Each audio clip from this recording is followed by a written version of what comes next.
Halo para siswa sekalian, berjumpa lagi dengan saya Maximus dalam pelajaran Pendidikan Agama Katolik dan Budi Pekerti kelas 11. Mari kita berdoa terlebih dahulu.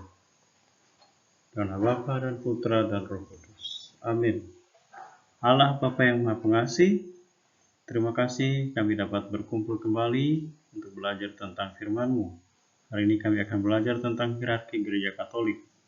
Mohon tuntunan-Mu agar kami dapat memahami hierarki kepemimpinan jemaat dalam gereja-Mu. Demi Yesus Tuhan dan Juru Selamat kami. Amin.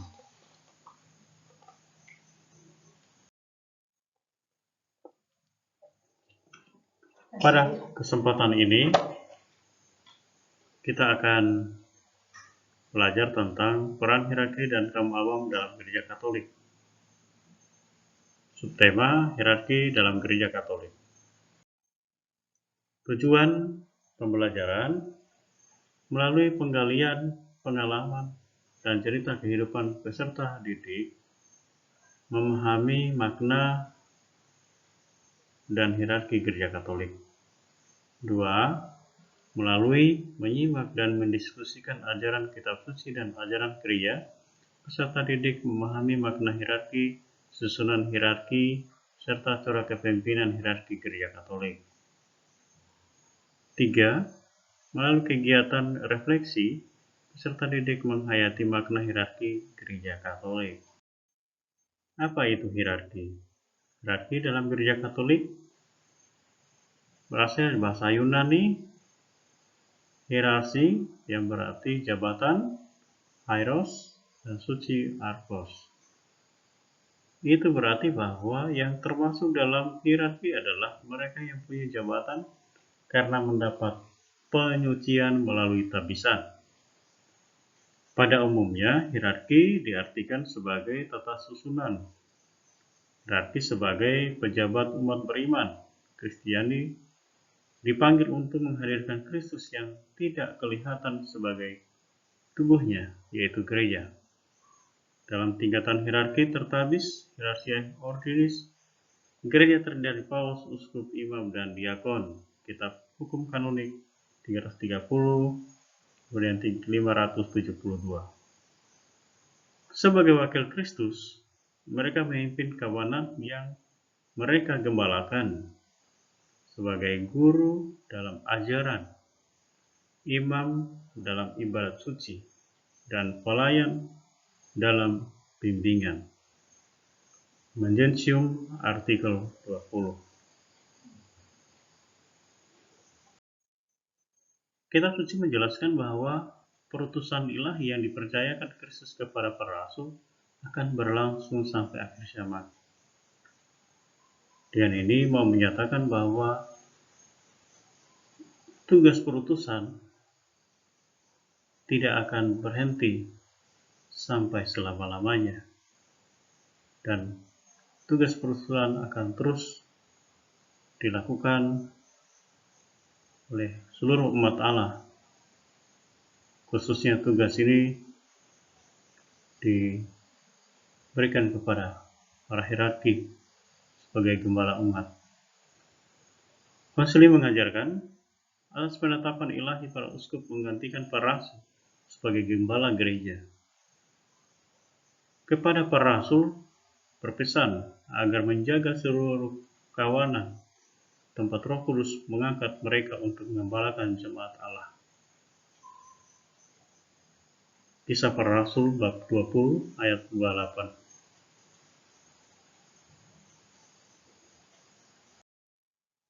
Menggali ajaran gereja tentang hierarki, ajaran kitab suci tentang panggilan dan pilihan Tuhan untuk menjadi gembala umat, yaitu Yohanes bab 21 ayat 15 sampai dengan 19. Kita akan mendengarkan teks kitab suci Yohanes bab 21 ayat 15 sampai dengan 19.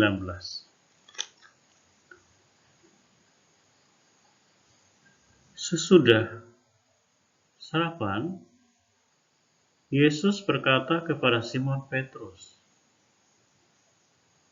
"Simon, anak Yohanes, Apakah engkau mengasihi aku lebih daripada mereka ini?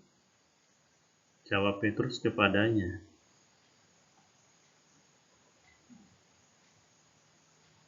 benar Tuhan, engkau tahu bahwa aku mengasihi engkau.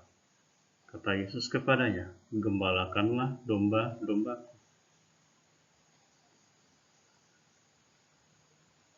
Kata Yesus pula kepadanya untuk kedua kalinya, Simon anak Yohanes, apakah engkau mengasihi aku?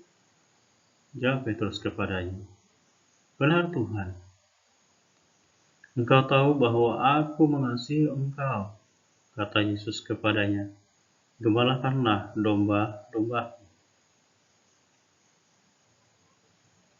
Kata Yesus kepadanya untuk ketiga kalinya,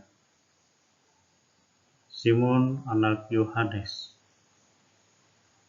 apakah engkau mengasihi aku? Dan ia berkata kepadanya, Tuhan, engkau tahu segala sesuatu. Engkau tahu bahwa aku mengasihi engkau. Kata Yesus kepadanya, gembalakanlah domba-dombaku. Aku berkata kepadamu, sesungguhnya ketika engkau masih muda, engkau mengikat pinggangmu sendiri dan engkau berjalan kemana saja engkau kehendaki. Tetapi jika engkau sudah menjadi tua, engkau akan mengulurkan tanganmu dan orang lain akan mengikat engkau dan membawa engkau ke tempat yang tidak kau kehendaki. Dan hal ini dikatakannya untuk menyatakan bagaimana Petrus akan mati dan memuliakan Allah. Sesudah mengatakan demikian, ia berkata kepada Petrus, ikutlah aku. Demikianlah sabda Tuhan. Terpujilah Kristus.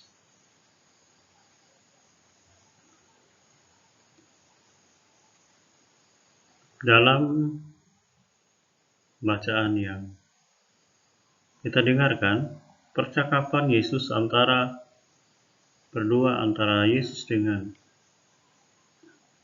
Petrus sungguh membuat kagum oleh Petrus. Mengapa Yesus bertanya sampai 3 kali? Dan Yesus selalu menyatakan untuk menggembalakan domba-dombanya.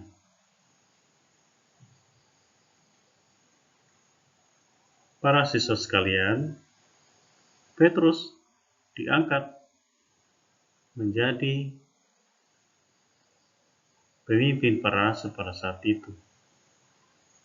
Meskipun kita tahu Petrus pernah menyangkal Yesus, tetapi Yesus percaya kepada Petrus bahwa Petrus sungguh mengasihi Yesus. Yesus memilih Petrus menjadi gembala dan pemimpin kawannya sungguh berdasarkan kasih karunia semata, bukan karena kekuatan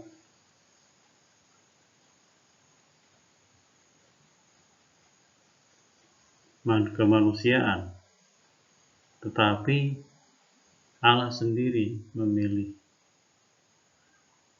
Petrus untuk menjadi pemimpin para rasul pada saat itu. Petrus banyak belajar dari kelemahannya, yang penting adalah cintanya kepada Tuhan tidak diragukan.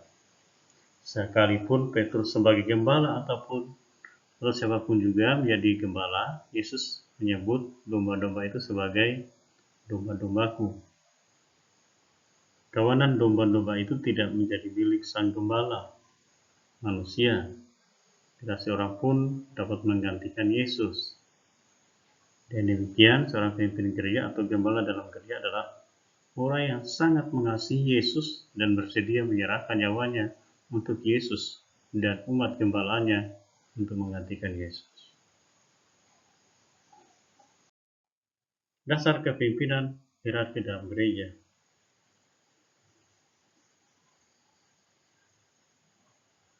Kepemimpinan dalam gereja diserahkan kepada hierarki.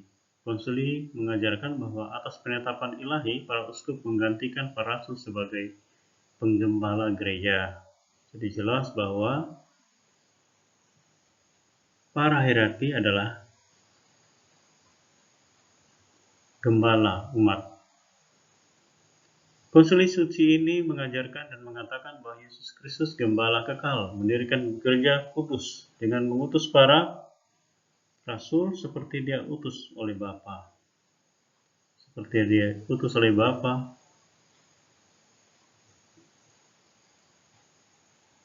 hal ini mau menekankan perutusan Yesus oleh Bapa, maka para rasul pun diutus untuk menjadi gembala. Para pengganti mereka yakni para uskup dikehendakinya menjadi gembala dalam gerejanya sampai akhir zaman. Lumen Gentium artikel 18. Fungsi khusus hierarki. Seluruh umat Allah mengambil bagian dalam tugas Kristus sebagai nabi, imam, dan raja. Pada kenyataannya umat tidak seragam, maka mengenal pembagian tugas setiap komponen umat hierarki, biarawan-biarawati, dan awam menjalankan tugas dengan cara yang berbeda. Jadi setiap umat yang sudah dibaptis mengambil bagian di tugas gereja, nabi, imam, dan raja. Tapi untuk para hierarki ada fungsi khusus yang harus dijalankan. Pertama, menjalankan tugas gereja, yakni tugas-tugas yang langsung eksplitis menyangkut kehidupan beriman gereja, seperti pelayanan sakramen, mengajar, dan sebagainya.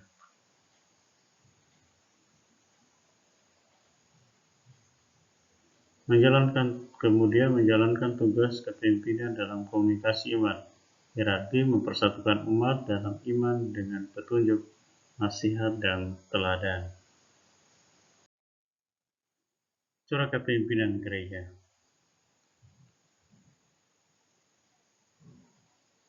Dalam kepemimpinan dalam gereja merupakan suatu panggilan khusus di mana campur tangan Tuhan merupakan unsur yang paling dominan. Artinya,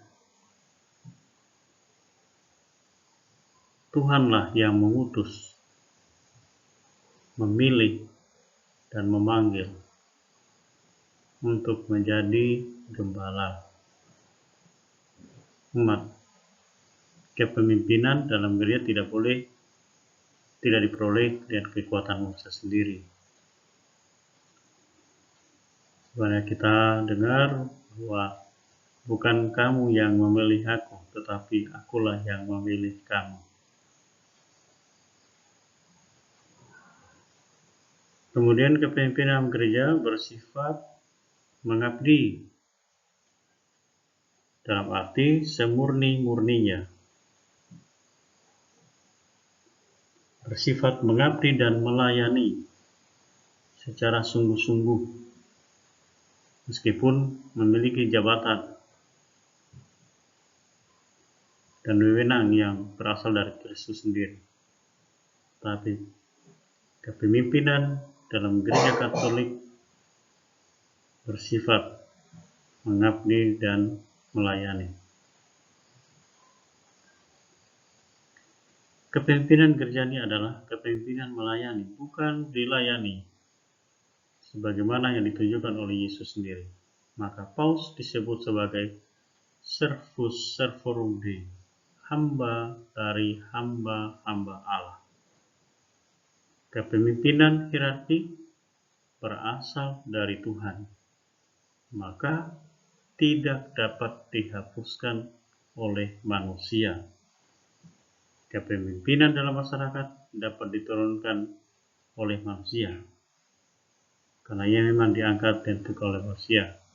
Tapi kepemimpinan hierarki tidak dapat dihapuskan oleh siapapun kecuali Allah sendiri, karena berasal dari Allah, Sang Pemberi hidup.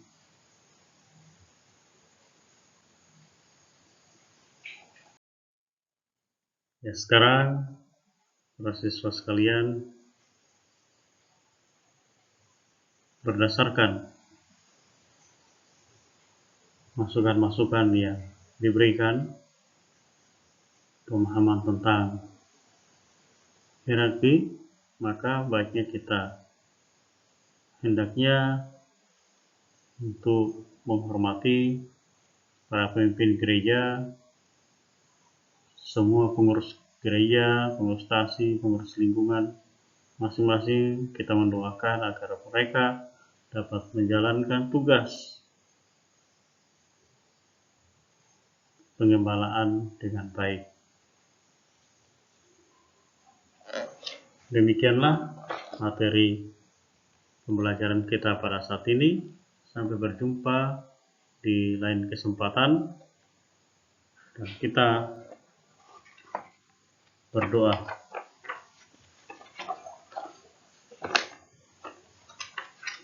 Dalam nama Bapa dan Putra dan Roh Kudus. Amin. Terima kasih Bapa atas berkat karunia-Mu bagi kami dan para pemimpin gereja, paus, uskup, imam, dan diakon. Semoga kami senantiasa menghormati para pemimpin kami, dan demi Yesus Kristus Tuhan dan Juru Selamat kami. Amin.